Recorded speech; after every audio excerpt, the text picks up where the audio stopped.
always thought alien life would come from the stars, but it came from deep beneath the Pacific. Welcome to Now Playing Pacific Rim Retrospective Series. To fight monsters, we created monsters of our own.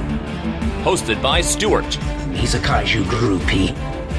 Jerry. Gonna be a long day. And Arnie. It's just a name. Yeah, really cool name. Remember, it's about compatibility. It's a dialogue, not a fight. This podcast will contain detailed plot spoilers and mild language. Listener discretion is advised. Today we face the monsters that are at our door and bring the fight to them. Today we are canceling the apocalypse. Today we're discussing Rampage, starring Dwayne "The Rock" Johnson. Wait a minute. Wait, what? Huh? What? What, didn't we just watch Rampage? No, those were robots. That wasn't a giant ape. Oh, I saw buildings getting smashed. All right, so we're discussing Pacific Rim Uprising? Sure. Okay. Did you somehow confuse John Boyega for Dwayne Johnson? It doesn't happen that often, I can't imagine. He gets that all the time. Starring John Boyega, Scott Eastwood, Ying Time, Kylie Spaney, Rinko Kikuchi, Bern Gorman, and Charlie Day, directed by Stephen S. DeKnight. This is the Now Playing co-host who would actually prefer to be doing this show after a couple shots of Jaeger, Arnie. And Stuart does Stuart. Eating a fig. Did I say that right? Hey guys, this is Jerry, back for my annual robot appearance. This one might be biannual, Jerry. There's Bumblebee this Christmas. Right, which is, I think, a remake of Monster Truck.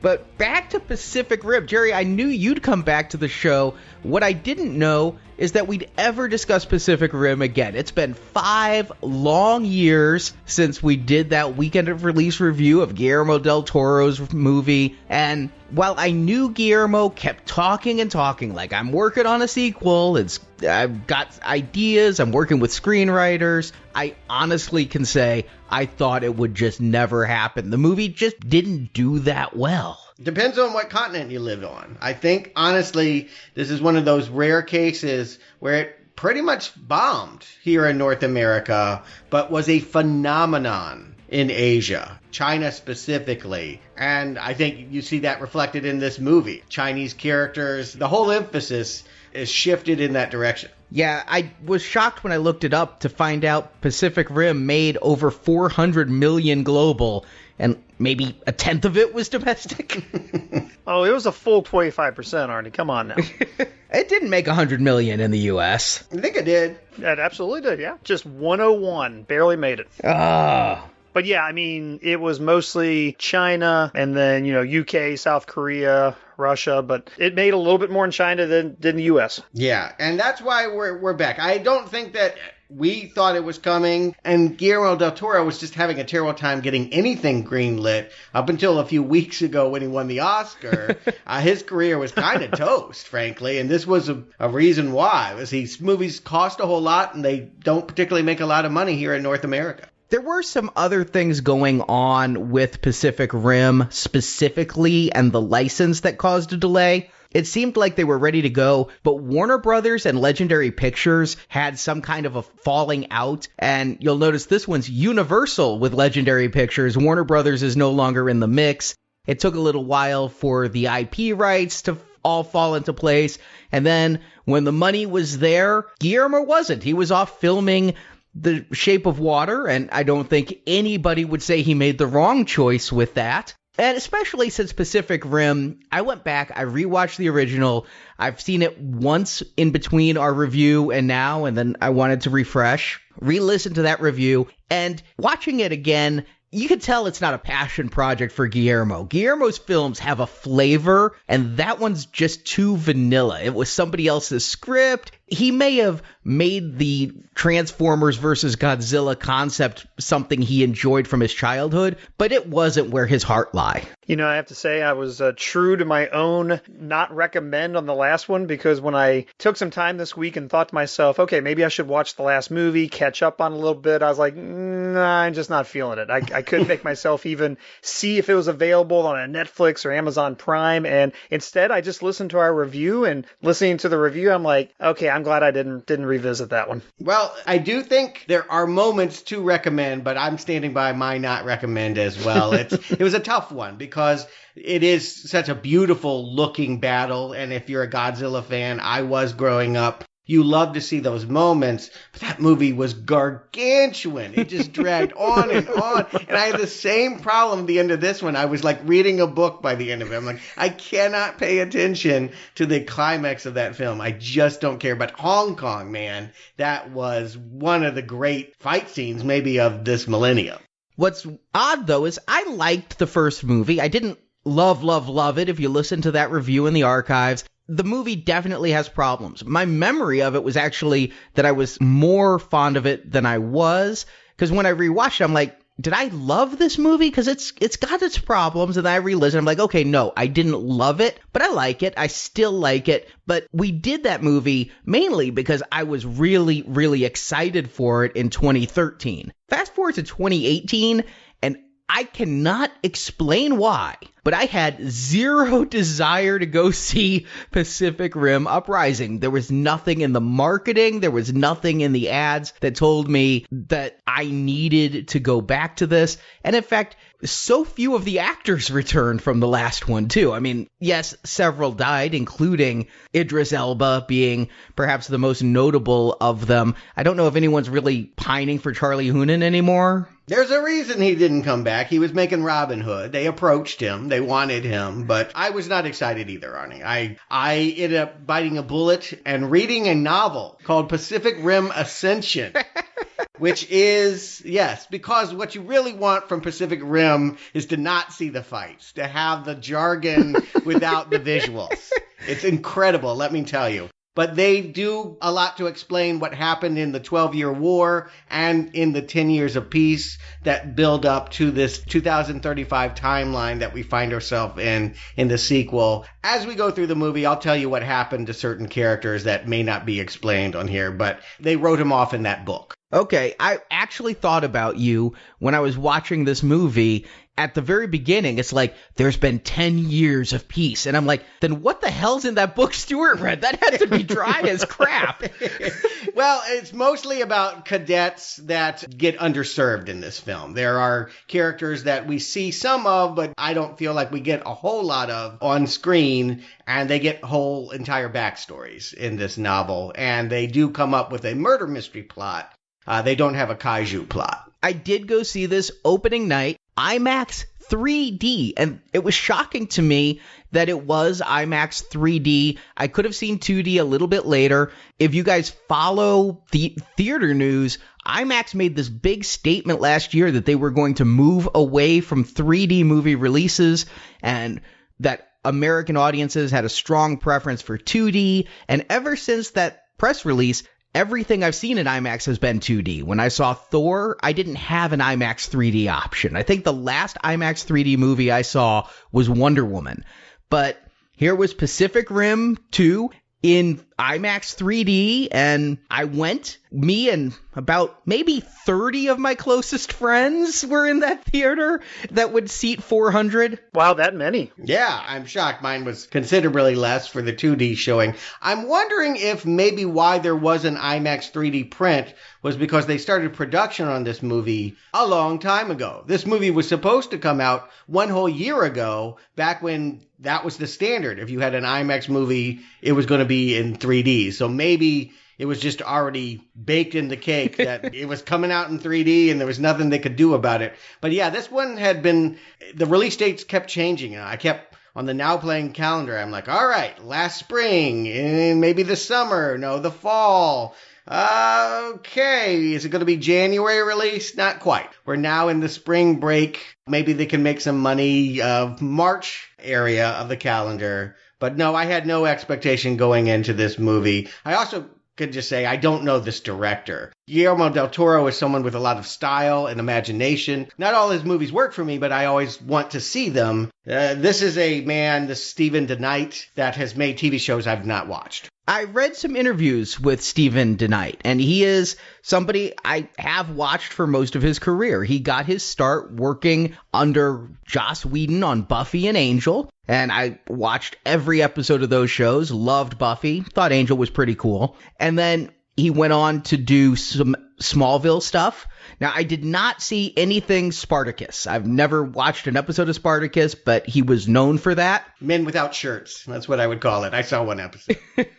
300 the series then. But where I probably know this guy best from is he's the understudy for Drew Goddard, who we've reviewed him before, World War Z, Cabin in the Woods. He's the writer of the upcoming Deadpool 2. He was supposed to do the Daredevil Netflix series, but then he got a better offer from Sony. Come do our Sinister Six movie. So he quit Daredevil to go to Sony to make that Sinister Six film. That's not ever being made, even though now Sony is putting out new Spider-Man spin-offs. That's not even one of them. No, so he chose poorly, as the knight might say in Indiana Jones and the Last Crusade. He squeaked out one episode of Daredevil, apparently. Yeah, he did work on the show, and he worked on the pilot for it, but Stephen S. DeKnight took over as showrunner for Daredevil when he left. And Daredevil, especially that first season, love that show. Absolutely just powerful television.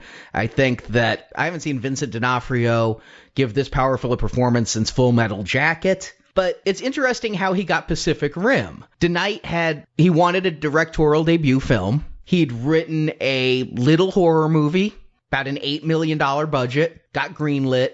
And being so small, it literally fell through the cracks at the studio. It just kept getting delayed. Nobody would take his calls. They're like, we're not going to spend our time on this $8 million thing. And so somebody at Universal said, well, what would you think about doing Pacific Rim 2 instead? And DeKnight was like, well, that's a little bigger. Yeah. I mean, what is the budget on this? I've got to say, it's in IMAX 3D. It's still, despite not having I don't know if they were big stars, but despite not having the recognizable names, it's mostly an unknown team cast this time. I do feel like there was money here. And for a newbie to command this, they're in charge of a big production. Yeah, just looking at Box Office Mojo, they're claiming $150 million. Oh, a measly $150 million. That's a lot of money. Yeah, the last one was like $190, so this was cheap. Yeah.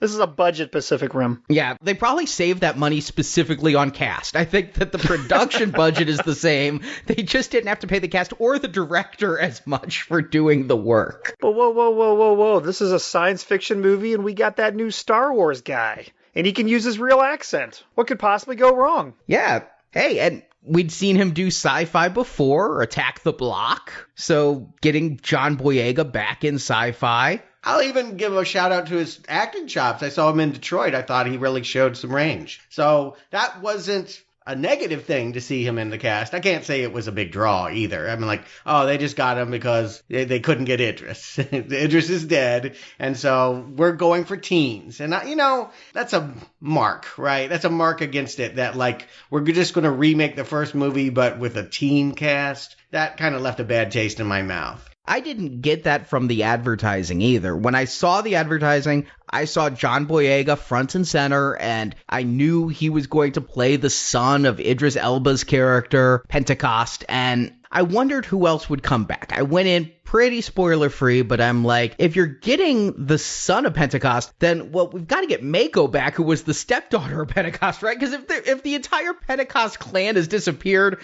and John Boyega sprang up, that's like Daniel Baldwin showing up when you invited Alec. I mean... Yeah, I mean, she shows up for a day, maybe two. But I didn't know from the ads that there was going to be quite so much of a younger presence in this film. I guess we could call this Jaeger babies. Yeah, I definitely smelled that on this movie. I don't know what it is between this and Monster Trucks. This is the second movie we've talked about where I walked out thinking, wow, this is the highest budget Disney Channel original movie I've ever seen. It does have that quality. And it doesn't help that one of the cadets, Surish, I think that's how it's pronounced, he's played by Karan Brar, who's been in a couple Disney Channel shows. Jesse, some other camp show, whatever. So he's been on Disney Channel for like the last 6 or 7 years. And I see him, I'm like, oh man, come on. This is truly like the junior division of casting for this movie. Yeah, and the first one was PG-13, right? They haven't toned down the violence or anything, but there's just something that happens to a project when it gets inherited to younger hands that, I just think of The Fly 2. It's just like, this is going to be lesser. I have to say that doesn't have to always be the case. It was amazing last year, and it had an all-kid cast. So there are properties with kids that can play to adults. Again, I went in completely open-minded, just remembering, hey, I like the first one. Monsters versus robots. Come on. It does not get too much more base and simple to enjoy than seeing Godzilla punch Bumblebee. All right, then you give this very simple plot. We'll get into it. Well, no, I said it's a simple premise. The plot. Yeah, there's some stuff missing here. The year is 2025, and Earth is at peace. There hasn't been a kaiju attack in 10 years when the portal to their world was closed as seen in the first movie. Which, when I rewatched the first movie, I'm like, so they didn't really close it, right? That's how the sequel will go. I mean, how do you have a sequel if there's no portal? I was surprised. No, the portal stayed closed. But just in case the giant monsters ever do return, the Pan-Pacific Defense Corps, or PPDC, has been building new and better Jaegers to fight them. And black market Jaeger parts taken off the wreckage of downed mechs go for a fortune in the secondary market, where people try to build their own Jaegers for fun and profit. And one of the scavengers who's trying to sell Jaeger parts is Jake Pentecost, played by John Boyega. The son of Idris Elba's character Stacker Pentecost, who died in the first movie, Jake is more of a party guy who doesn't want to follow the rules. He wants to get drunk and pay for his hot sauce with tech. But a chance encounter with a little girl changed the direction of his life. Kylie Spaney plays Amara Narmani. I'm never going to say that last name again, so let's just say Narmani. Not Armani. A teenage girl orphaned 10 years earlier during a kaiju attack. She's lived on her own and built her own mini Jaeger she calls Scrapper. Amara steals a part that Jake was also trying to steal, and both get arrested. However, Jake's stepsister, Mako Mori, hero of the kaiju war, is now the PPDC General Secretary, and instead of jail, Jake is made instructor at the Jaeger Academy at the Hong Kong Shatterdome. And due to her skill building and piloting Jaegers, Amara is brought along as his student. There's strife at the academy, though. Jake is forced to work with Nate Lambert, played by Scott Eastwood. Nate disapproves of Jake's life, and they spar over that, as well as over comely tech Jules Reyes, played by Adria Arjona. Meanwhile, Amara is picked on by an older trainee named Victoria. But why are they even training when the Jaeger program's about to be discontinued? I was waiting for it, but since you had to bring it up, what the And they keep building them because the portal's closed. They're just fun. They're good pets. The Shao Corporation has a new drone program that was pioneered. I thought it was pioneered by Whiplash. Drone better. But no, it's pioneered by Dr. Newt Geisler, played by Charlie Day, one of the few actors to return. The drones will remove danger to pilots by being operated remotely. Before the Jaegers can go away, though, a rogue Jaeger called Obsidian Fury shows up in Australia, making me wonder who's naming the Jaegers. It's Mad Libs, I tell you. Mad Libs and a case of Jägermeister. Fury causes much wreckage and kills Jake's sister Mako before retreating into the ocean. This causes the PPDC to immediately approve the drone program to be launched in 48 hours. Meanwhile, the PPDC tracks Obsidian Fury to Siberia. They go to investigate and cut the Jaeger down, but when they open the cockpit, they see there's no human pilot, but instead, a kaiju brain. Actually, a cloned brain grown from the cells of a dead kaiju. But who would do such a thing? Well, it's obviously Newt. When he mind melded with the kaiju brain in part 1, it turns out it left him with a split personality. Newt is in there somewhere, but he has been taken over by a kaiju precursor, which I think is like the ruling class of the kaiju. Yeah, they're the real enemy that we've never seen before, that they made monsters to invade so that then they could move in. I don't know why they call them a precursor, because a precursor usually means they're coming before. I would think that the big ones we've been attacking are the precursors. These are the post-cursors. Yeah, I don't know why you'd live in a Shatterdome, too, if you don't want it to break. I mean, the names, we can agree. All the names in this, very, very bad. Misleading. Well, this precursor has been planning to reopen the portals and flood the world with kaiju. And the key to this are the drones. When they launched, it's discovered each one has a kaiju brain, and they turn into biomechanical monsters. And these monsters fire lasers into the ocean, opening the portal, and 3 huge kaiju come through. Then Dr. Herman Gottlieb, played by Bern Gorman, discovers what the kaiju had been attempting all along. Since the beginning of the kaiju attacks, they were trying to find Tokyo. All they wanted to do was go to Mount Fuji. I want to go to Mount Fuji. But not for the reasons they do. They don't want to take pictures. Gottlieb realized kaiju blood combined with rare earth elements create a super rocket fuel, and Mount Fuji is full of these rare earth elements. So if a kaiju jumps into the volcano, it will create a ring of fire so bad it will cover the entire earth in ash, killing all life and terraforming the planet so it's more habitable for the kaiju precursors. Whew. Yeah. To stop the kaiju and save the planet, Jake and Nate put aside their differences and pilot a Jaeger called Gypsy Avenger. Saber Athena, piloted by a couple of the trainees, Guardian Bravo, piloted by more trainees, and Titan Redeemer, piloted by 2 trainees and Amara, go and fight the kaiju. They kill 2 of the kaiju, but 3 of the Jaegers are downed. Nate is injured and has to eject from Gypsy. So Amara joins Jake in the cockpit of the Avenger, and they get aided by Scrapper, piloted by Luan Shao. The CEO of the Shao Corporation has jumped into a Jaeger and run into the middle of battle, trying to minimize the damage caused by her drones. No. She's remotely doing that one. Yeah, she droned that. Oh, she droned that. Yeah. Okay. Yeah. I thought she was actually in Scrapper. I still think that she had many people that were trained to do that. She didn't actually have to strap on the headset. They succeed in killing the kaiju at the last second by crashing the Gypsy Avenger into it, with Jake and Amara ejecting at the last second. And Nate captures Newt, who swears the kaiju will attack the world over and over, but Jake says next time it will be the humans on the offense going to attack the precursors, as credits roll.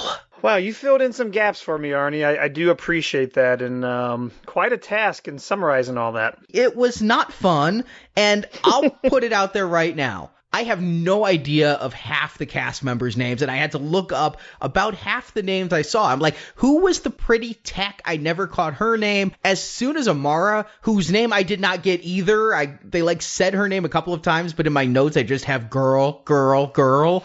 And when she goes into the trainee room, all of a sudden, I'm like, I give up. There's too many damn characters. Their names are all weird, too. There's no Cadet Bob. Yeah, which makes Jake and Nate really stand out, doesn't it? It's like, those are the 2 most generic names. So apologies to all Jake and Nate listeners, but if you're naming a character, I don't get much out of a Jake or a Nate unless they're frat leaders.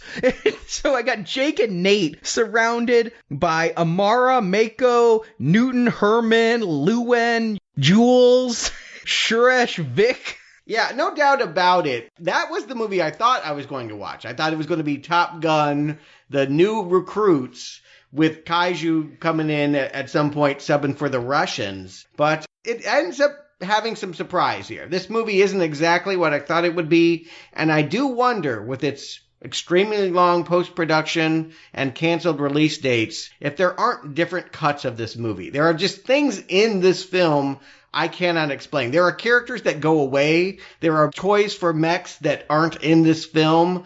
I do think that if it feels confusing, there are probably things that were done in the edit that exacerbate the confusion. Absolutely. We haven't really talked about it much. I think the only film it really impacted that we reviewed was Iron Man 3, had extra scenes filmed for the Chinese audience that featured some of their actors. but it's becoming more and more common in various films. And in the theater, I had two thoughts referring to what you said, Stuart. The first one is, this was not made for us. You could have had Eddie Vedder standing at the doorway to the theater screaming, "This is not for you!" And I couldn't have gotten that message any more clearly. And then the second thing I thought was, wait, where the bleep are the kaiju? Halfway through this movie, I'm like, we're halfway into the movie and there's no monsters. Yeah, that one is a real stunner. But let's just start at the beginning here. They wisely decide that many audience members have forgotten the first movie, and we just need a data dump of like, here's everything in the terminology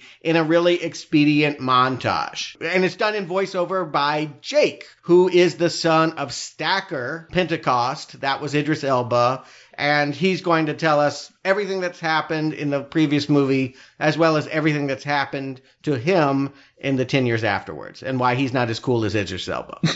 He never tells us that. Well, he gave up, or he was fired. Sure he does. Actually, and you know what? I like this premise. I like the fact that, hey, in a way that we're going to try not to make the same movie because it didn't do very well, let's advance it 10 years, find a new scenario. And this is Pentecost's son, Jake, who's not all that he can be. And he's doing, actually, I think, some pretty interesting things up front. So he knows enough about the Jaegers to go find parts that are most valuable, do some black market. I chuckled a little bit because it seems like he was trading these things in for sugary snacks. Yeah. Oreos and hot sauce. I know, can you imagine his house? He's like maxing out in a big pool, but I'm like, yeah, but it's just sriracha inside? Like, that's gross. Sriracha and Oreos. But it's whatever they could get the product placement for, right? I mean, you know that they're trying to pay these bills any way they can. I just wonder who approached the sriracha company. How low are you there? It's, again, Asia. I mean, it's a big hit over there. Hey, do Oreos even exist in 2025? I mean, this could be like Zombie Land and Twinkies. Yeah. Anyway, okay, so he is everything that his father is not, who was a disciplined military guy. This guy is a rogue orphan who cavorts with criminals, and in his opening scene here, Santa Monica Scrapyard, he's actually going to try and steal something that, I don't know what it does, but it's something really cool that the robots need. It's a capacitor, so it's something that powers a Jaeger. But he's beaten to the punch, and he's being held at gunpoint because he can't deliver. And here I think I know what this movie is going to be in some way. I think these three gangsters who are there pulling guns on Jake are going to play something in the rest of the movie, right? You wouldn't have a gangster who Jake had robbed in the past, who Jake is trying to make right. I mean, it's a Han Solo Jabba the Hutt thing here, right? Jake owes this guy one because he ripped him off. He's going to try to make it right here by giving the capacitor, and they're all going to get rich. And the capacitor's on the move by a shadowy figure. We don't really get to see who's stealing it, but you can tell from the shadows it's probably a woman. Jake activates a trap door, which is a pretty cool trick, puts the three goons down in this room. Are they just left to starve to death? We never see them again. In the R-rated cut, we cut back to see, their rotting flesh. Here's the thing I really wonder, is like, this doesn't feel like the intro to the character. Like, I forget that he's a smuggler. The fact that he steals things doesn't really come back in the rest of the movie. I wonder if they rewrote this for John Boyega to give it a Star Wars kind of vibe, because most people will associate with him being in that universe. They thought, well, maybe to introduce him in this universe, we need to make him cut in the cloth of a Han Solo. Yeah, it's kind of hard to say, especially since I know that Boyega was trying to distance himself from the role of Finn. In interviews with DeKnight, he said how Boyega was growing the facial hair and saying, this is how I envision my character. But DeKnight is like, I think he just didn't want to look like Finn in a sci-fi movie. And he was very excited to use his actual British accent, which works because Idris is also British. But he was really trying to get away from the character he's best known as. Good luck, Mark Hamill. Yeah, and no surprise, if you're making it a tease about who has this capacitor, of course it's going to be a 15-year-old girl. Like, already I feel like, okay, I'm on to this movie, and that she is smart enough to have built all on her own a tiny little Jaeger. It doesn't compare to the 250 and 300 footers that we'll see for the rest of the film, but she has a cute little wheelie one that, yeah, scrapper. Yeah, I mean, I was thinking throughout this movie of, and I won't play my hand here for the recommendations, but I was thinking, yeah, that's just like Transformers, but admittedly, this one works a little bit better. Okay, this doesn't make any more sense, but at least it's a little bit more fun. Maybe I think John Boyega is playing John Boyega, so I don't see that I didn't see Detroit, so I'm gathering that what he brings to Finn, what he brings to Jake is just sort of some of his natural charm, wit, whatever you want to call it, and I think he does fine. If a Transformer movie had cast him in place of maybe some other people they've used, maybe they'd been doing a little bit better. I've been wondering for quite some time, particularly after the last night, what a Transformer movie would look like without Bay. I think this is our best window into what that could be. Yeah, in these scenes, I think I'm seeing Bumblebee. And I actually think tonight, at one moment, tries to pull a Michael Bay. He does the 360-degree slow-mo camera sweep. And I'm like, wait a second. All I need is somebody oiled up in a low-cut top in the background. Because I couldn't believe Michael Bay's been doing that shot since Bad Boys. Yeah, and the sound designers. I had to go look because when they get rolling and all, I'm like, that is a Transformers noise. And it is. These guys have done all of the Foley and sound design work on those films. So when you're seeing these robots, you're hearing Transformers. It's making that connection even more strongly here. And that is, again, one of the things that is surprising about this movie. There are far less robot versus monster battles and far more robot versus robot battles, starting here when the 15-year-old girl and John Boyega try to get away in her homemade scrapper and are caught by a law enforcement Jaeger. This one is called November Ajax. It's really good at cleaning Thanksgiving messes. I gotta give Scrapper this. I liked how he turned into a rock and just rolled through buildings and things. Admittedly, I'm hoping that there was nobody working in the offices that they just decided to barrel through. I'm thinking they're causing a lot of property destruction for our heroes. Oh, Arnie, I mean, that opening scene, they're in a completely abandoned area, though. That's pretty clear. This movie throughout really explains to us that and shows us that, yeah, nobody's here. In fact, this whole scene reminds me of that opening scene from last night in Chicago when Mark Wahlberg goes in there and finds the girl, and she's got the little scooter. I can't remember his name, but you probably remember what I'm talking about. And admittedly, I watched this thinking, all right, this was a better version of that. This is what that scene should have been. I'd been a little bit more engaged. But, yeah, we got the sense that entire area they were in was just run down, already destroyed from the kaiju war, and just abandoned. That's my old neighborhood, too. I'm getting homesick. I haven't been to L.A. in a year now. And, yeah, that's Santa Monica. I mean, that's the pier that they end up rolling and get caught. All of these are famous landmarks of the area. Always bustling with hundreds, thousands of tourists, really, on the weekend. So to see it completely depleted, it makes sense. Again, if these monsters come from the Pacific Ocean, everything along that coast that used to be heavily populated is now going to be a ghost town. But I enjoyed the chase, and I enjoyed not knowing where this movie was going to go, quite honestly. And I wondered if it might be about these two on the sidelines getting involved and becoming inadvertent heroes of the war. You know, little Scrapper becoming the Luke Skywalker or something. But no, it's actually rather amusing when Scrapper just gets grazed by the foot and then November Ajax just knocks by tapping their finger on it. I thought Scrapper was big. I'm like, she built her own Jaeger. But then when you see the real Jaeger, you're like, Scrapper doesn't even come up to its calf.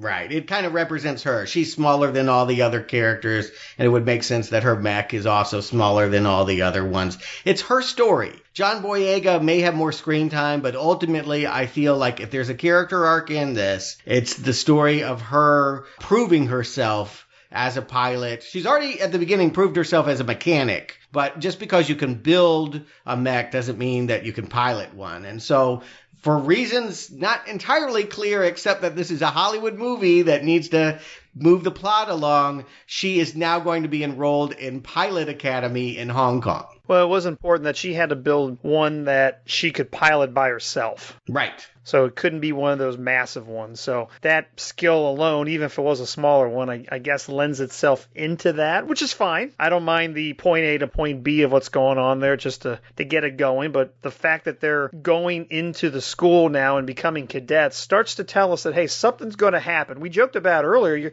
if they know the portal is closed, it's not like a real door where it can come off its hinges. The portal is closed. So they're still training. They're still building. They're still working on the replacement, which turns out to be smart because it does start to break open. I couldn't figure it out, Jerry. I've tried to give this movie something like they're afraid the kaiju will come back, or maybe it's like Bush-era politics. The new global government is using fear to keep the entire world in line and using these giant robots to enforce a police state. We never see civilians. Yeah, but I'm sure they're helpful. I mean, no cat will ever get stuck in a tree again.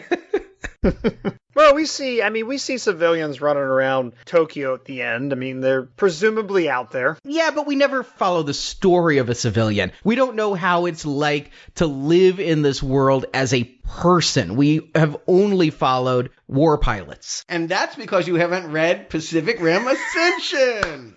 If you're really eager, I got 316 pages for you to just chew on that I really struggled to finish with. So if you want to know what's in it, okay, as we get to the Pilot Academy and we see that young Amara is not accepted by this mean, tall Russian woman named Victoria. Victoria is the major character in Ascension. She and her drift partner, Jin Hai, I think I'm pronouncing that right. He is from Hong Kong. He came from famous parents that pilot a Jaeger. She always grew up believing her parents were not there because they were off piloting a Jaeger and found out it was a lie. And she'd spent all this time wanting to be a Jaeger pilot and it not being in her family destiny. That's kind of why she has a chip on her shoulder. And yeah, again, it's a murder plot in which we see that they stand accused and they end up, figuring out the plot. It's also mentioned here early on that we see Scott Eastwood's character, Nate, say that his drift partner, Burke, is going away. Burke was his compatriot in that novel, and because it was so intense, let me tell you, that book was so crazy, he couldn't handle it anymore. They needed to get John Boyega back because they are drift compatible, and they have been drifting in the past before John Boyega was either thrown out or ran away. It's not really... He tells a story about why he left, but it's never really clear to me whether he doesn't want to be there or they don't want him to be there. And this whole drift compatible thing, having rewatched Pac Rim 1 and how everything was about drift compatibility and how in that movie they had to do kung fu stick fights to find out who's compatible. In this one, if that one is like trying to find a partner for marriage, this one's basically an orgy. Anybody can get with anybody in a Jaeger this movie. There's no compatibility issues. It's just the only time we see it not work isn't a compatibility issue. It's about training. It's about being able to focus. But like they're Jaeger hopping like it's nothing. In the last one, it was like a marriage. And I like that better. This was more like, let's see who's capable of drifting. And if two people can drift, they can drift together. And quite frankly, I thought that's one of the things that made the other movie drag. And, we talked that. And I'm glad they simplified that. It's like if you can calm yourself to drift and someone else can calm themselves to drift, go drift. All right. Here's all I'll say. What I found most interesting about Pacific Rim 1 were the monsters and drifting. And I said in the first movie, I felt they didn't explore drifting enough. The complete sharing of your mentality with another person. Everything you know, your secrets, your history, the dirtiest secret you keep is being shared with somebody. I thought that was rife for exploration and drama. And the monsters, I thought, were a lot of fun. This movie goes the opposite direction, making drifting seem like absolutely nothing. It's like standing in line for a cheeseburger, and the monsters aren't here. So everything I wanted in a sequel, they went the exact opposite. I would say it's a lot of those choices are unexpected. I could have predicted some of this, and then some of this is really surprising. I mean, I would have thought it would have been very obvious to everyone that they needed to get the monsters in here about this point. Okay, she's at the academy. Maybe we have a few training scenes, but she's basically going to earn their respect. And then, lo and behold, here comes a monster. But again, that will not happen. She's in training simulations, and the book is filled with those as well. But who can get excited about training simulations? That just feels like they gave us a very different movie by not giving us monsters. And all of these training scenes, especially the fact that John Boyega doesn't want to be there except for the super Sundays he can build after hours. That guy has a sweet tooth. I don't know where that came up as his defining characteristic will be his love of sugar. Yeah. But he doesn't really want to be a trainer. He's dealing with Nate. Scott Eastwood, one of our listeners on Twitter, said that he just projects being a dick. And I get that off of him in this. Just, I don't know a lot about Nate, but he just comes off as a real prick. Yeah, he's never made my day. I mean, that's the thing about, he's trying to do his dad, but he doesn't have that voice. Clint had that voice that made you know he meant business. Like, he will screw you up. This guy's too pretty. His voice is too high, and he's trying to be that same tough guy, and he just looks like an annoying frat brother. You're right. That is exactly how he comes off. And so here he is supposed to be the drill sergeant, as it were, of this academy, getting these kids in line. He is no Idris Elba. He is no Clint Eastwood. It means that we don't have the proper characterization at the top of this school because he is the guy. The funny thing is, we've reviewed him in several movies. I couldn't remember ever seeing this guy act. I mean, he is a very bland, forgettable presence. He needs to take up smoking or something to become more unique and get that voice. Every time I see him in a movie, I don't recognize who he is. I always go IMDb and see who I recognize, see him like, I recognize that person from somewhere, whereas I'm like, oh yeah, that's Scott Eastwood. I never call him out or pick him out while I'm watching the movie. It's always later. Yeah, he's the least interesting one on screen. Remember Suicide Squad? He was the one in the background that never did anything cool. Who was he in Suicide Squad? It was like the white dude. It was like the cool Suicide Squad and then like the white dude walking around. And then in Fast and the Furious, I think he's the white dude behind Kurt Russell. He's the one that gets thrown around by The Rock. So what's this movie about if it's not going to get us battling these monsters quick? It's going to take on a more topical, maybe grounded debate that we're having right now about our own military combat. Should we continue to put people in danger? I don't know how much danger there is if there's no monsters. Or should we move to drones? And so that conflict is represented between Mako Mori returning. We have Rinko Kikuchi back without her drift partner this time. I'll explain that in a second. She feels like drones can be hacked, but she's willing to listen to the PR talk by what appears to be our enemy, Luan Xiao, who's been working with Newton, that's Charlie Day, to try and prove that drones are the future. And I really fell for it. I thought she was going to be evil. I mean, not to stereotype, but Hollywood likes to stereotype. It's a shorthand for storytelling. So there are a lot of Asian characters here, but to see an Asian CEO of a tech company who's very short and forcing her employees to speak Mandarin, and she does not like repeating herself, she does not like speaking English, to think of her as Miss Yutani from Alien vs. Predator was exactly where I went. I thought for sure everything was done by her to advance her drone program. But then when it wasn't, I'm like, oh yeah, wait, we're selling this to China, and China might actually not let the movie in if she was the bad guy. That's actually the first thing that went in my head, that for them to take it, you wouldn't have been able, I don't think, to depict her that way. But I'm with you, Arnie. I mean, you thought that the rogue Jaeger came up because she arranged it, because the real Jaegers weren't capable of stopping them. And you think that was just, and then immediately like, oh, they're pushing ahead, they won in 48 hours. But when Charlie Day's character, when Newton goes and still apparently has his alone time with his kaiju brain, you're like, oh, this is going weird. Yeah, I really did think, like you guys, it was Shao. I mean, they even take her so far as to saying, okay, we're in Australia, and the one woman that is against her program that's going to end it, everyone else is like, okay, we're cool with drones, but Mako Mori's like, oh, no, I'm going to tell everyone once I get to Australia, and then her chopper gets destroyed and she never gets to tell anyone.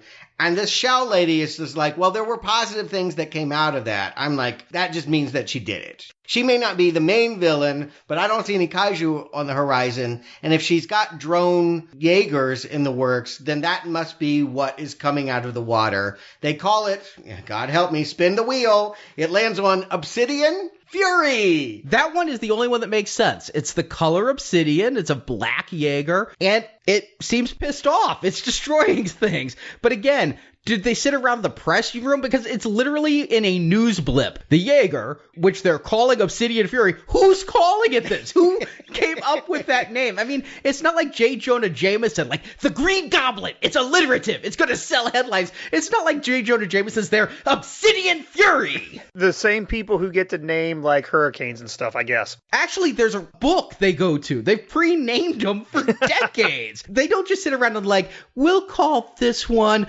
Katrina. No, they have a list. They go alphabetical or something, or yeah.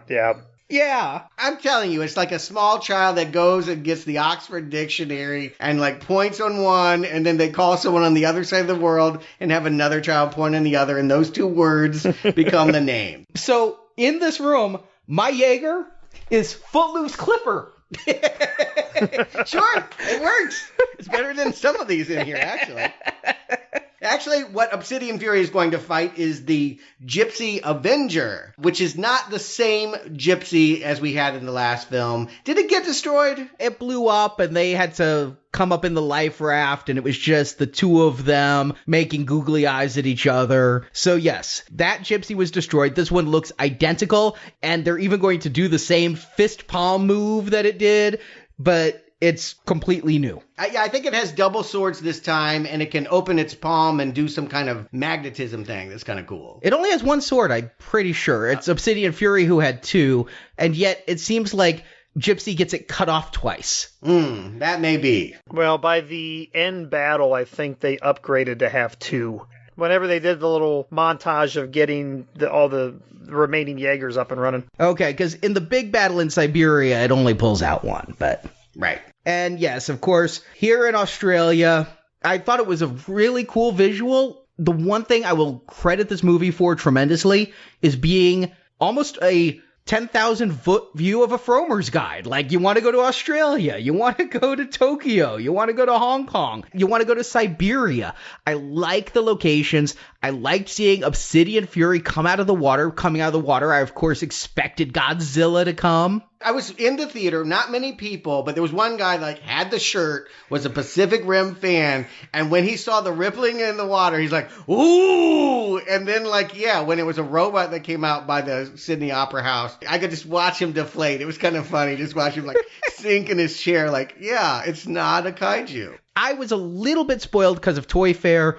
There's successful toy lines based on this too. Maybe the toys also sell better in China, but I'd seen Obsidian Fury and knew there was a bad Jaeger. In the trailers, you see Jaeger on Jaeger fighting. So I knew there was going to be a bad one. This one comes in. I thought the Opera House would get destroyed because Roland and Emmerich, if they taught us anything, taught us always destroy the landmarks. But he goes past the Sydney Opera House and does not worry about it. And then we see, of course, Gypsy comes in to fight it. But off in the distance is a helicopter. In slow-mo, we see Mako. And I'm just like, oh, she dead. She totally dead. The only reason to have her in a helicopter in 30 minutes into this movie is because the actress really didn't want to stick around all that long. Yeah, and if she's not going to have her drift partner, she's never going to get into a suit. I'll just go ahead and explain what the book says about that. If you recall, Raleigh, the co-pilot, he went all the way in. She ejected out of that thing, and he went to the other side where the precursors are, briefly, and apparently that gave him cancer.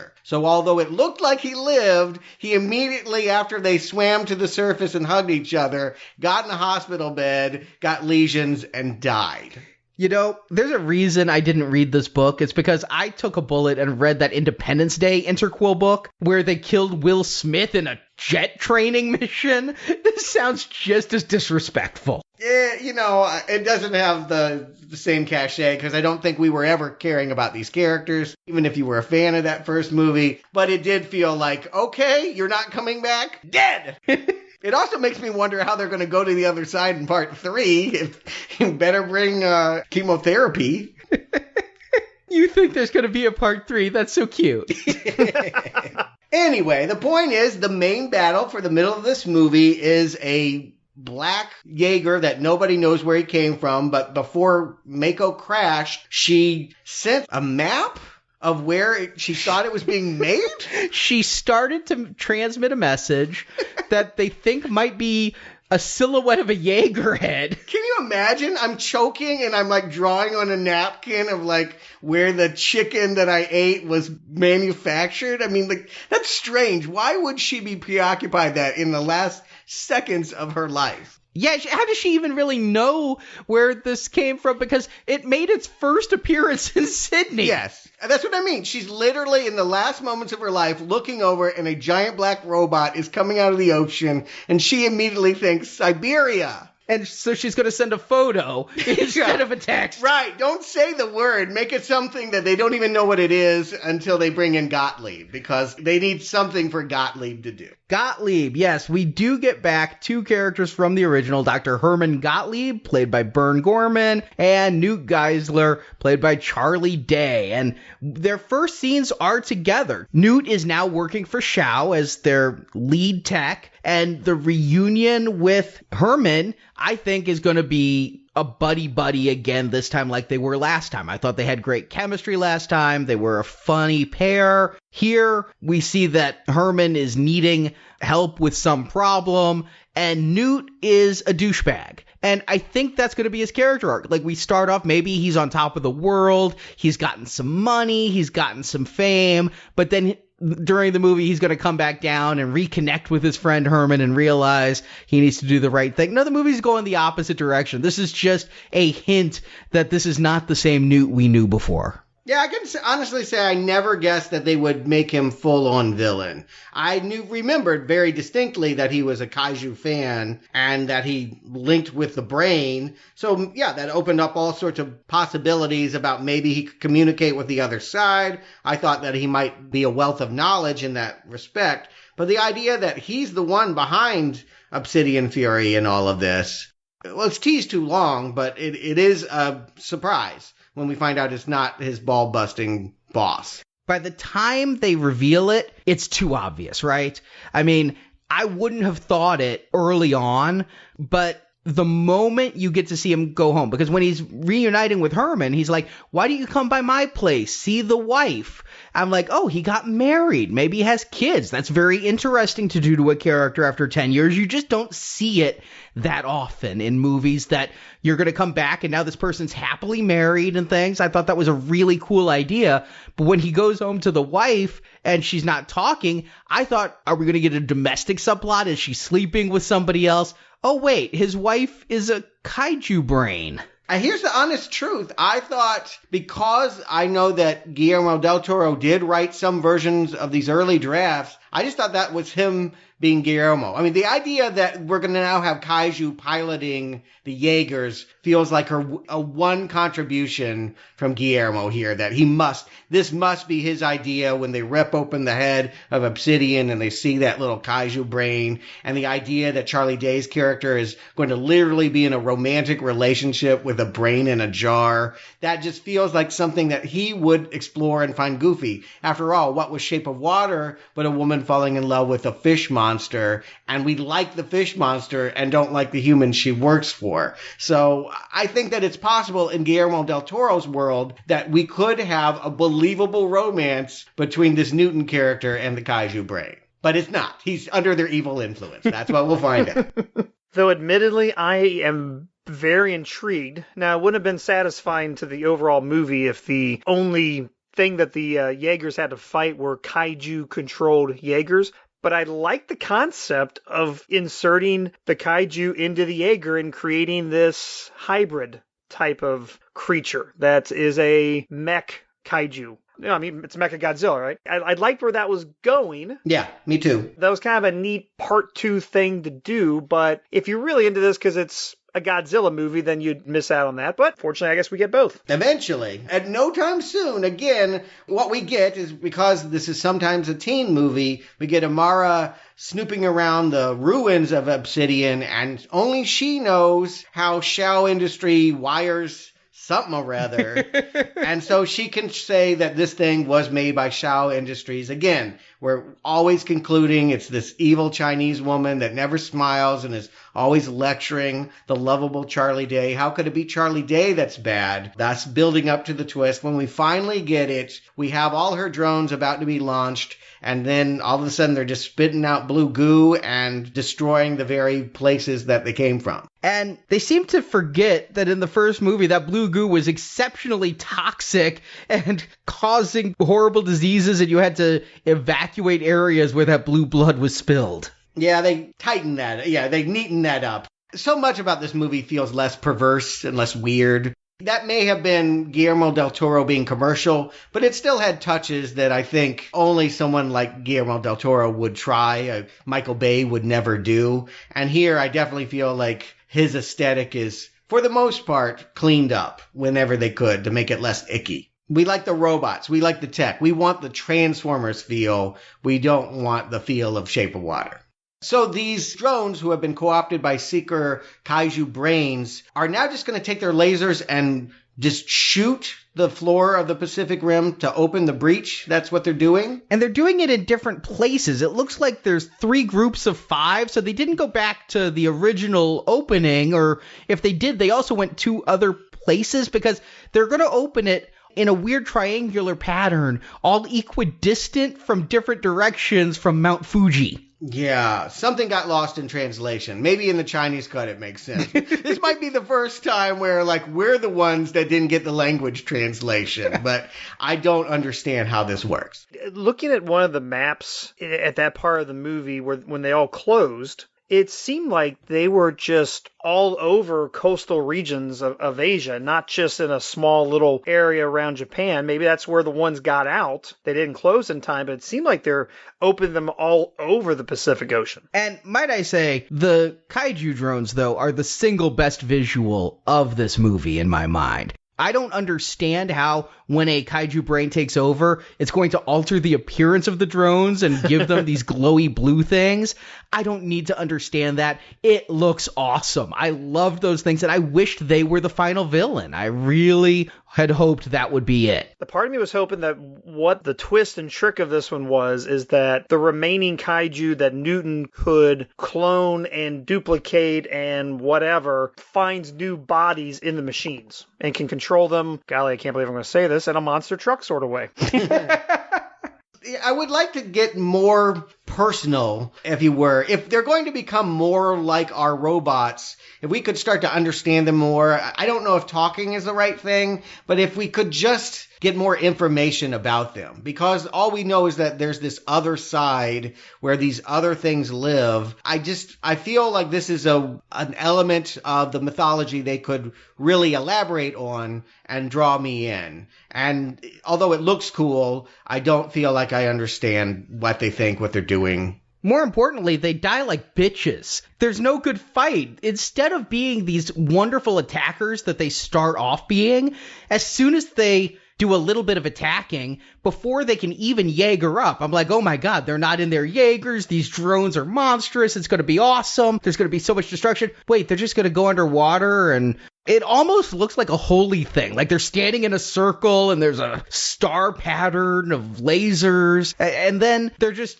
cut off at the source, and they all just die. They don't even get good fights. I'll just go ahead and spoil it, because this is literally, it's rare, but sometimes you actually see a shot that it goes from Green Arrow to Red Arrow.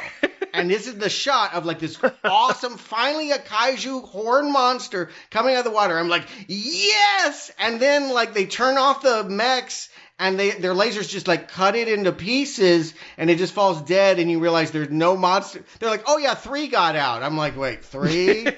And not that cool one? I'm like, oh, you can just feel it deflate, right? At this point, the ambitions, like, this was going to be bigger than the first movie, and then it was like, no, the door opened for a little bit, and 3 got out, and then we closed it again. Wah, wah, wah. That's just lame. That just tells us they didn't have the money, or they did something in rewriting, that whatever their ambitions were, this movie got really small now, that it's 3 kaiju trying to get to Mount Fuji. But then they paint themselves into a corner, because I'm thinking, wow, if they opened up all these portals and hundreds of them get out, they only have 3 or 4 mechs left. Yeah, well, that would be exciting, wouldn't it? That would be a really good movie.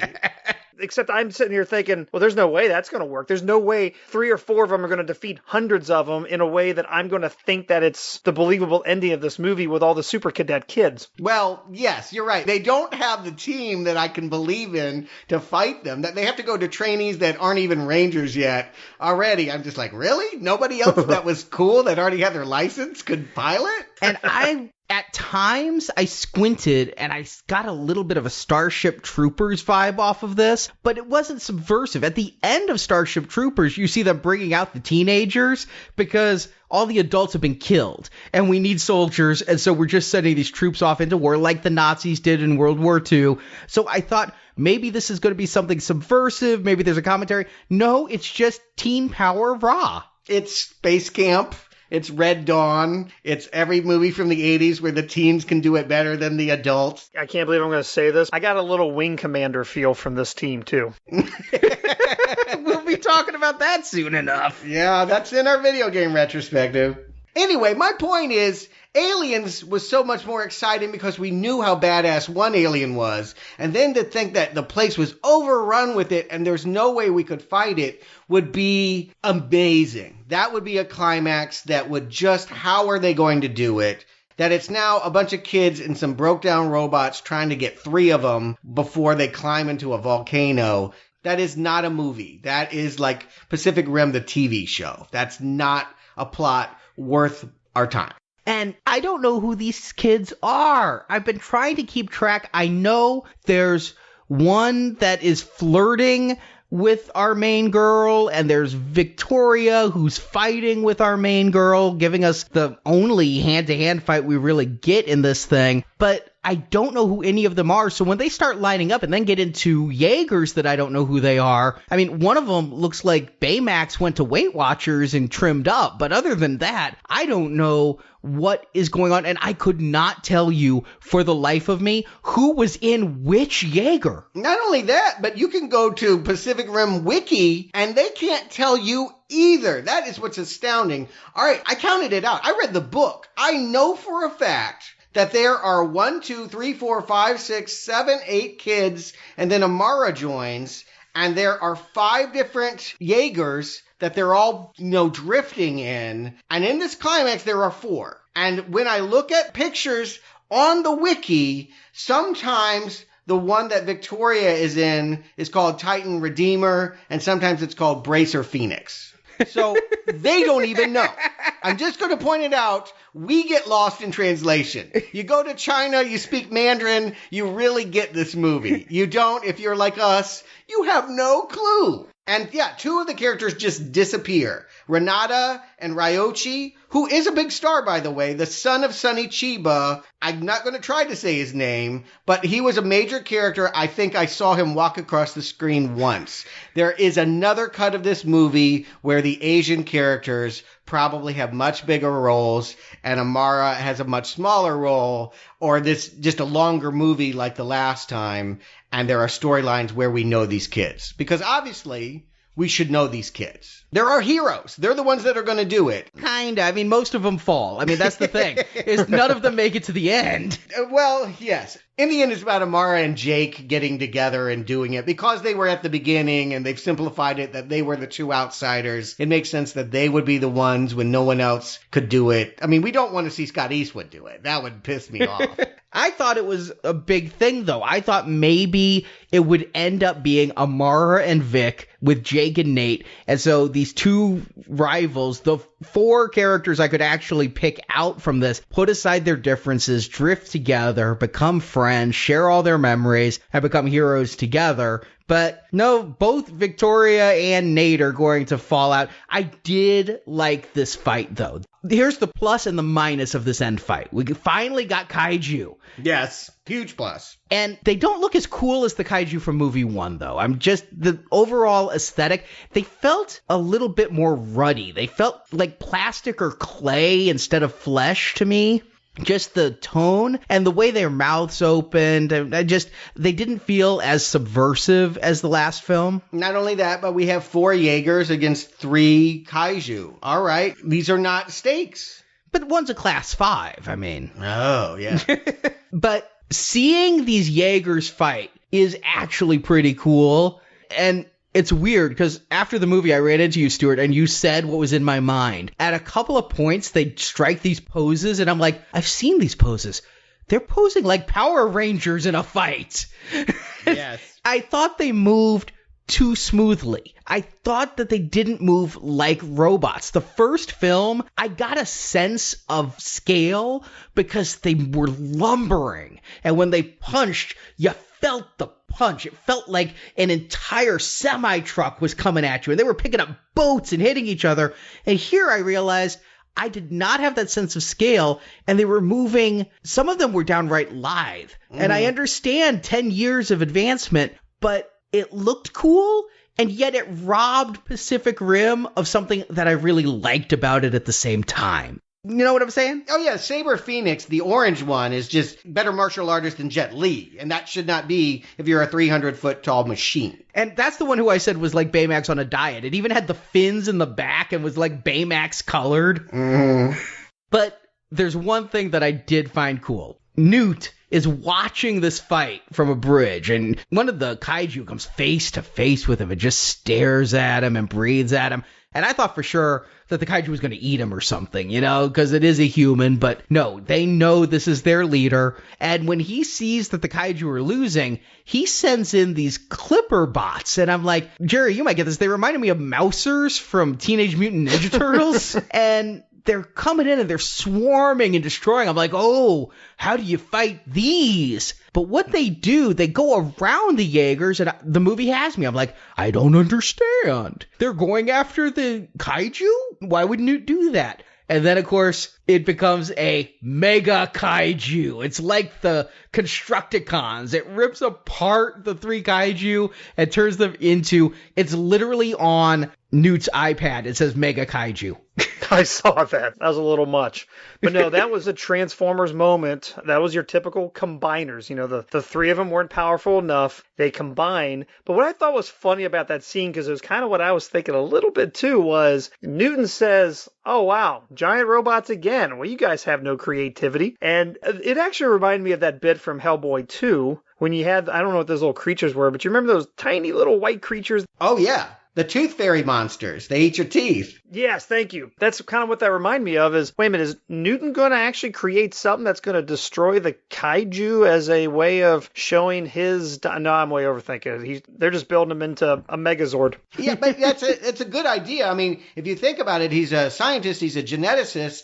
He could go in there and reshape these things any way that he wanted to. Yeah, if we saw that. Again, if this were a movie that wasn't afraid of its own ickiness, if it embraced the biomechanical aesthetic, yeah, watching machines and flesh and monster skin all form together, you could have some really interesting creative ideas. But again, they're trying to sell toys, and they're trying to sell toys to people that like Transformers. So no gross toys. There are huge amounts of Godzilla toys out there. They could be making toys to sell to those people, too. Well, you do know Legendary Pictures owns Godzilla, and there are some discussions about bringing these mechs into that. I doubt it. Or maybe in the Chinese cut. But I was confused. I had to ask you in that parking lot, Arnie, like, why do they want Mount Fuji so much? Why that one out of all the volcanoes in the Ring of Fire? You know, the entire Pacific Ocean is filled with volcanoes. And we're meant to believe that they only needed one volcano and could never find it?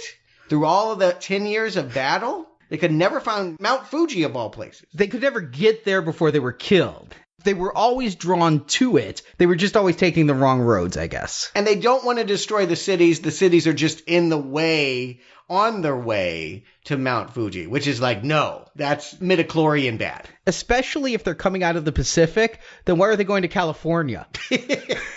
They're really lost. Some of them just do not have a sense of direction. They clearly didn't build GPSs into those kaiju when Newton was fiddling with them. That's why he's got to be there with a laptop, I guess, or a tablet. Yeah, iPad controlled. It just feels small. That it's one monster trying to get a drink of lava. That's it? He's not trying to drink. He's going to dive into it. It's like the end of Alien 3. If he dives in, it's going to kill him, but it's also going to kill us. Right, because that will cause all the volcanoes to explode, or just this one, or whatever. Doesn't matter. Nuclear winter. Yeah, the science is shaky in this entire saga. But yes, they have to stop the monster from falling into the volcano. Is a lame, I want destruction, which we're getting peripherally, but it feels like the robots are doing more of it. That it just wants to go up to a volcano is just small potatoes. And their solution for it is to weld a rocket onto his fist. It's a rocket that they had on their back. And yeah, Scrapper has to come in with the rocket. I knew Scrapper would come back. I mean, it was just too unique a design to be left on the sides. We've seen him in the background a couple of times at the training academy. And yet Amara's not in it. It's worth pointing out that it's been retrofitted with drone technology, and she's actually hanging out with other people who are not needing her. And she's not a good drift pilot. It should be pointed out. We've seen her in simulations failing time and again. She just keeps thinking about her family dying at the Santa Monica Pier. So she's a great welder, a great designer. She really should not be getting into these Jaegers at the end. And didn't it freak you out that there was a test brain named Sarah that everybody drifted with? Just this brain in a jar? I'm telling you, that was a Del Toro touch. That was like the one time he was like, you should do this. But yeah, they have to cram her in here. And so they have this plan that they're going to go all the way up into outer space and then come down hard on the beast and then jump out at the right time. But for whatever plot mechanics that aren't working, they can't do it without Scrapper coming in and saving them. They need the rocket to get to the atmosphere. Yeah, but then they couldn't escape. Like the escape hatch didn't work. And Scott Eastwood had to take one of them already because he got hurt somehow. That was actually kind of cool when the kaiju punched through the cockpit and it went between the two, but when it came out, it had injured Nate. He wasn't that injured because he then goes around and climbs a skyscraper on his own to go ahead and get Charlie Day. Well, yeah. Which seems like a long walk, but at any rate, we can all agree a missile coming down on a mountain is an underwhelming conclusion to what should have been a robot rocket sock'em monster battle. It was lackluster. It was not what I wanted, and I was really feeling the length of this movie, which, as you have pointed out, is shorter than the last. By 30 minutes. I mean, considerably shorter. And I can tell what they cut. There are things about this plot that do not make sense that are probably on an editing room floor, but I think it's the right impulse. I'm glad that it did not give us 20 more minutes of the kids at the academy. I mean, that would have just bored me more. Well, how much were you bored? Jerry, Stuart, do you recommend Pacific Rim Uprising? Jerry. You know, admittedly, I had to give this a lot of thought, and I'll be upfront. Whatever I'm about to say is going to be very mild. Because, you know, this movie's okay. It's fine. I did enjoy the action scenes. I'm glad we got some action early in the movie. I like some aspects of the plot, some things that are different in this one with the kaiju being integrated with the Jaegers there in a couple scenes. And, you know, sort of there's 4 of us and 3 kaiju, let's go get them. But, you know, Stuart, I think what you just said about let's just take a heavy mech and drop it out of the sky into the last kaiju, and that's how we're going to beat it, that falls flat. And I think that's where I'm going to end on this movie. I'm going to give this a mild not recommend because it's just so oh-hum. I know there's a lot of different ways you can think about recommending a movie. I mean, being that it's in theater, being that's, hey, should you go rent it? And I know we don't really break that apart, but it's one of those things, I saw it on IMAX 2D. I'm kind of glad I saw it on the big scale. Everything felt huge on the IMAX, even though it wasn't 3D. Obviously, the screen was huge, and I think it was a good way to view it, but honestly, there's no way I would have seen this movie without this review, and even after seeing it, I'm not thinking to myself, man, I'm really glad I saw that movie. I'm thinking, this felt so Disney Channel original movie to me, only like Monster Truck with a good budget. The effects look good.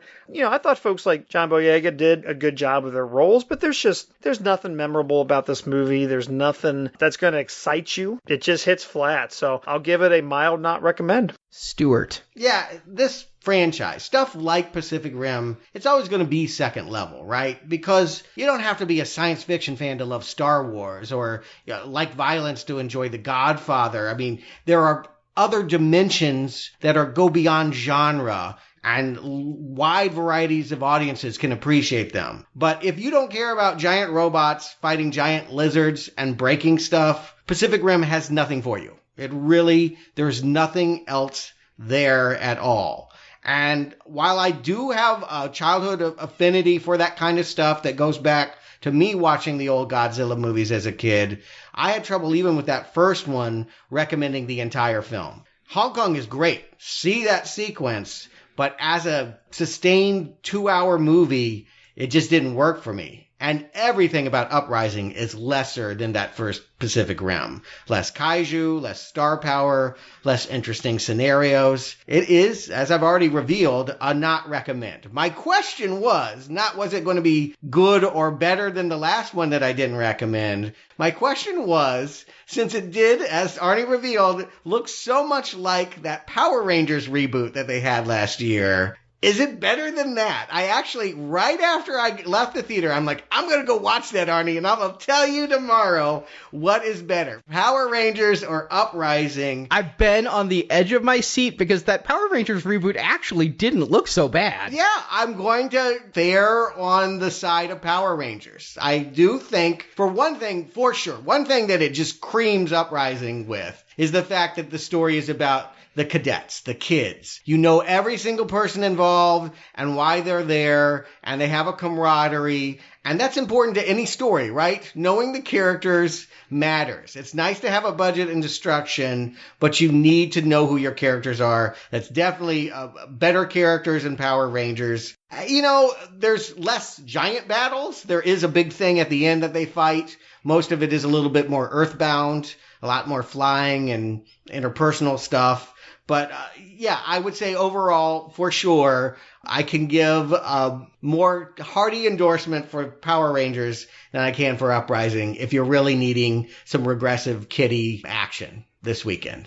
This one's not it. There's better things out there. 2 weeks, 2 weekend of release movies, both that look a lot like video games. And 2 times I'm sitting in the theater like, meh, it's okay-ish. And yet, with Tomb Raider, when I watched Tomb Raider the entire time, I'm like, yeah, it's not memorable and it's not spectacular, but I never thought I would red arrow it. And after about 30 minutes into Pacific Rim, I'm like, it's not terrible, it's not spectacular, but I never thought I would green arrow it. Once I realized that there were too many characters and everything, and then it really made me sit down and say, so why is this a not recommend and Tomb Raider a recommend, when in both cases I don't have a strong reaction? What is it that instinctively told me this is red and that is green? And the answer was a few key things that I'd written down as emotional reactions in my notes when they happened. One is when we get there and I realize there's way too many kids and they don't focus on a couple of them. They don't give us, like in Harry Potter, we never have our Harry, Hermione, and Ron and then the others, I'm sure our listeners could probably name all of the others. Several of our listeners could. But here, they're all the others to me. I never even really got Amara's name when I was watching it because it sounds like they're slurring something. Amara. I'm like, what did they say? I couldn't even write it down. I had to wait and get home. The second thing is John Boyega does nothing to inspire me as a hero. You mentioned that Amara is the one who has an arc. Yeah, what is Jake's thing here? He starts off just enjoying a pool party. We never ever find out why he left the Jaeger Corps. It said his dad let him go because he tried to pilot a mech on his own. Yeah. I mean, is that a fireable offense? Maybe he just got tired of Oreos and sriracha. Yeah, I mean, he had 10 years to come back. Apparently, his sister's been trying to get him back, had to blackmail him back, and then he finally is happy to be there. That's not a character arc. There's no reasoning for it. And the third thing was, sadly, when everything went down the way it did at the end, it was so telegraphed, I had eye strain. My eyes were rolling so hard. By the time the plot twists come around, it's way too telegraphed. The shock was lost when I saw Charlie mind melding with that brain. I love the scene. It is a Guillermo scene to see a guy. It's almost a Cronenberg scene to see him jack in with the bio new flesh, but it just left me cold. And if you can't see the twists in this movie coming as far away as you could see a Jaeger coming, then you're not paying attention. And even the score in this one didn't do a whole lot for me. I realized it near the end when they brought in some of that great theme from the first one. I realized exactly how unexciting the music up until then had been. I love that original Pacific Rim score. I listened to it regularly just at work as some background music to get me really kind of pumped and in a get work done mood. And this one, like the movie itself, it's disappointing. It's a weaker not recommend, but it's definitely on the side of Red Arrow this time. I'm sad about that because, again, I was the one who did recommend the first one. I was hoping I'd be the one to recommend this one. I went in hoping for more Jaeger versus kaiju fun, but it was kaiju little too late. Well, could you forgive a part 3 that takes place on kaiju home turf? Oh, you know what I'm waiting for? I'm so excited for the double feature of Independence Day 3 where we go to the alien world, followed by Pacific Rim 3 where we go to the kaiju world. You mean they're not going to pull it off? Maybe it's the same world. They might pull it off, but it'll be in Mandarin. You know what? It will be made entirely for the Chinese audience, and they will not even bother putting it out here. The movie is expected to dethrone Black Panther as number 1 at the box office. By whom? Who is expecting that? All of the analysts who are saying Pacific Rim is going to come in at 22 to 25 million and Black Panther's probably going to sit around 17, 16. Yeah, just to clarify, no one's expecting it to do nearly the box office of Black Panther, but because Black Panther has been out so long, it's finally not making enough not to be number 1, is what you're saying. I'm still not totally convinced. I'll believe when I see it. It'll be plus or minus 500,000. You're like, I think anything could beat this. Red Sparrow could beat this. No. Here's the thing, it's no longer about box office. For me, it's about desire. Remember how excited I was for Independence Day 2 and how I walked out just so disgusted? Yeah. Here, I'm not so disgusted, but I also was never as high on Pacific Rim 1 as I was on Independence Day 1. Now, they've taken this one-off movie that I really enjoyed the flavor of and the fun of, and I'm still going to enjoy part 1, but they've cheapened it. And this movie is like a Jaeger where they took out the soul of the people and put in something synthetic to run it. And so I just don't want to see the zombie franchise shamble onto the shores again. I know America won't support it. It's expected to really explode in China, though. So I do think everything you're joking about, Stuart, is the truth. Yeah, I'm going to brush up on my Mandarin. I mean, Charlie Day's told me it isn't good enough. I know when this comes out. They might not even bother to subtitle it in English. They're like, no, only Chinese people will see this. But yeah, I think when Guillermo walked away, that was also any interest and hope walked away with me. I'd be interested in doing a retrospective of his work or see what he does next, particularly now that he has Oscars and can command big budgets again. I think that could be something worth following. But Pacific Rim feels done and happy to move on.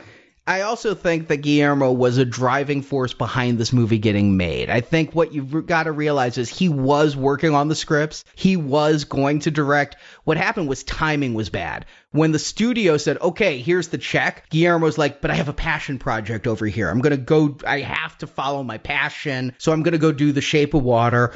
Great choice for him. and then somebody else came in. But now I don't see Guillermo having the passion anymore. I don't see him. It's the same thing with Hellboy. He really wanted to do a Hellboy 3, but that could never happen for all these various contractual reasons and things too. And so he moved on. I think he'll move on from this. And without somebody of Guillermo del Toro's stature and reputation to drive it, it's like you said with Tomb Raider. Tomb Raider 2 could happen, but will the people involved want to do it? If they want to do it, if they're like, I want to get back on that horse, it'll happen. Here, if Guillermo is like, Pacific Rim is going to be the thing I keep an eye on while I go work over here, if it is, like Spielberg producing, Guillermo producing Pacific Rim, they'll keep doing it. But I think Guillermo's going to move on. He's got his statue. He can do any passion project he wants now. And that means the door to the kaiju is closed forever unless, legitimately, they decide to cross over with Godzilla. That's where we'll see him again. Could happen. But let's move on. I mean, I think there's plenty of other things to see in theaters this year, starting with Ready Player One. That will be the movie. It kind of takes us back to video games. It's not quite based on a video game, but it certainly takes inspiration from 80s video games and just about everything 80s. Steven Spielberg directs, and it should be a big film. And then, Jerry, you're going to be back because Transformers are coming back this year. Yeah. By Christmas, I do believe, although release dates are subject to change, John Cena is going to get in Bumblebee? Hey, John Cena apparently was interviewed late this week saying that this movie was going to bring back the Transformer fans. So if 16-time WWE heavyweight champion John Cena says it, I'm in. All right, we'll see. I mean, there's room for improvement. I'll leave it at that. It'll be better than last night. I feel confident. I would agree wholeheartedly. And Jerry, it's great to have you back on. Thank you for joining us. Hey, thank you so much. Thank you for listening. If you enjoyed this show, please leave us a 5-star review on iTunes. It's a great way to get the word out. And plus, if you leave a few words with that 5-star review, we always like to see what you guys are thinking of our show. It would really help us out. There's a link to our iTunes feed from our homepage. So we'll be back next week with Ready Player One. And until then, where's my damn shoe? Enough. I've seen what I need to see. Thank you for listening to this episode of Now Playing Podcast. We hope you've enjoyed the show. 2,500 tons of awesome. Come back to NowPlayingPodcast.com each week for another new movie review podcast. That's what I'm talking about! And in the NowPlayingPodcast.com archives, you can find hundreds of other movie reviews, including Star Wars, Independence Day, the Avengers films, Back to the Future, Batman, Superman, The Fast and the Furious, and more. Let's see it absorb this. You can follow Now Playing on Facebook and Twitter, where we post announcements of new episodes and where the hosts post movie mini reviews. Links to our social media pages are available on our homepage. Cadets, you better gear up. Now Playing Podcast is a show without any sponsors or ads. We rely on support from listeners like you to keep Now Playing operating. You can donate to the show and, as our thank you, receive bonus podcasts. Over 150 bonus movie reviews are available to choose from on the Now Playing Podbean page, including Alien, Jurassic Park, Ghostbusters, Indiana Jones, Lord of the Rings, and more. Find a full list of available bonus shows at nowplayingpodcast.com/donate. I do not need your sympathy or your admiration. All I need is your compliance. Now Playing Podcast is produced by Arnie Carvalho. One of our brightest. Also in charge of the Mark III restoration program. Now Playing Pacific Rim Retrospective is edited by Heath and Arnie. We only got one shot at this. Then let's make it count. Now Playing Credits read by Brock. Do I make myself clear? Venganza Media Incorporated is not affiliated with the motion pictures reviewed or otherwise referred to herein. All movie clips and music included in this podcast are the intellectual property of their respective copyright holders. They are included here for the purpose of review, and no infringement is intended. You are in violation of Code 10, Section 14, operation of an unregistered Jaeger. The The opinions expressed on Now Playing are those of the individual hosts and may not reflect the opinion of Venganza Media Incorporated. You have no idea who the hell I am or where I've come from, and I'm not about to tell you my whole life story. Now Playing is a Venganza Media production, copyright 2018, and no part of this show may be reproduced, repurposed, or redistributed without the written permission of Venganza Media Incorporated. Listen, we have to warn them. The Jaegers, the breach, the plan. It's not going to work.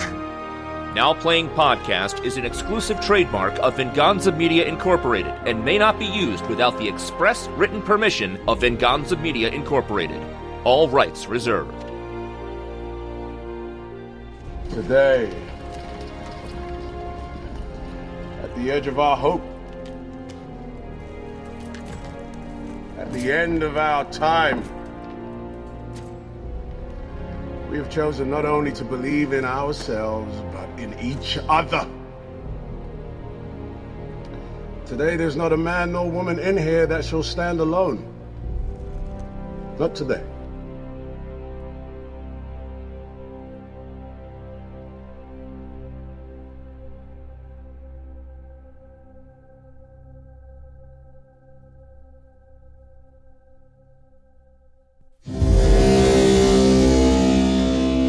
There's something that happens to a project when it gets inherited to younger hands that, I just think of The Fly 2. It's just like, this is going to be lesser. It doesn't have to be, though. I can definitely think of some teen movies. Admittedly, none are coming to mind. Where the kids made it better? God damn it, I'm going to have to think of one. However, Jake's stepsister, Mako Mori, hero of the Kaiju War, is now the PP. You said PP.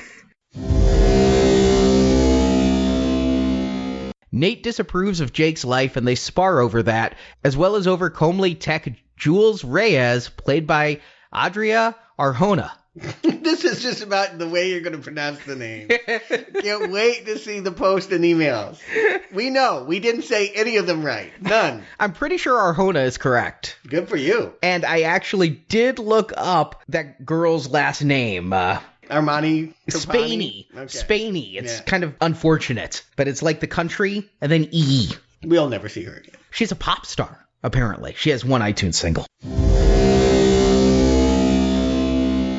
Actually, I think some pretty interesting things up front. He knows enough about the kaiju to go steal the parts and... The Jaegers. What'd I say? Kaiju? Yeah. Mm-hmm. Yeah. He knows enough about the kaiju to know what... Jaegers. Did I do it? Take 3. She and her drift partner, Zhenhai, is that how you say it? Okay. Yeah, okay. Oh, yeah, that's Scott Eastwood. I never call him out or pick him out while I'm watching the movie. It's always later. He's the least interesting one on screen. Remember Suicide Squad? He was the one in the background that never did anything cool. Who was he in Suicide Squad? It was like the white dude. It was like the cool Suicide Squad and then like the white dude walking around. Well, no, there was the white dude who was in love with Enchantress. No, not that white dude. There was another one. There was. The white dude. Exactly. And then in Fast and the Furious, I think he's the white dude behind Kurt Russell. Yes. Yes. Yeah, we need an extra white dude. Scott will do it. He's the one that gets thrown around by the Rock.